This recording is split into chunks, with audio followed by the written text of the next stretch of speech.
Gabungan Pengusaha Jasa Konstruksi Gapensi BPC Kota Sukabumi menggelar musyawarah cabang Musyab ke-10 di Taman Sari, Kota Sukabumi, Jumat 20 Desember 2024. Musyawarah cabang mengusung tema sinergitas membangun konstruksi unggul di era modern dihadiri sekitar 41 pengusaha lokal Kota Sukabumi. Menurut Ketua BPC Gapensi Kota Sukabumi, Rina Nurdayanti mengatakan, ketertinggalannya peran Gapensi di Kota Sukabumi, dirinya tidak mau flashback ke belakang dan berharap bisa bersinergi dengan kepala daerah baru yang bisa memperhatikan asosiasi jasa konstruksi dibanding 5 tahun lalu, agar kesejahteraan anggota dan pembangunan Kota Sukabumi bisa meningkat.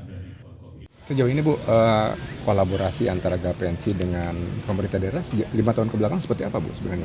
Kalau 5 tahun nggak usah dibilangin nggak usah dibilangin udah yang sudah mah sudah aja ya, nggak usah kita bahas.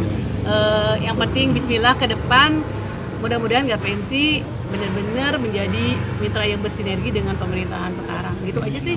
Kalau ngomongin ke belakang mah udah jangan dibahas. Dan kabupaten di sekitar lah, Kabupaten Sukabumi juga kan sekarang udah kelihatan ya.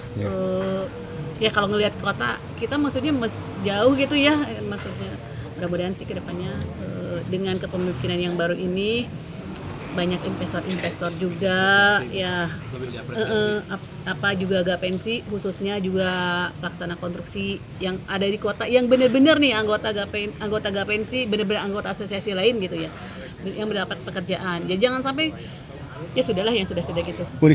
Kalau sementara ini kita masih ikutin setiap aturan apapun gitu. Regulasi apa yang ada selalu kita ikutin. Sementara itu berkaitan ketertinggalan Gapensi Kota Sukabumi dengan Gapensi kota lain Cianjur dan Bogor, pihaknya tidak akan menyalahkan siapapun dan bertekad Gapensi bisa setara dengan Gapensi kota lain dan berkontribusi terhadap pembangunan. Dari Kota Sukabumi, Muhammad Ujang Heriaman, Tim Liputan MGS TV melaporkan.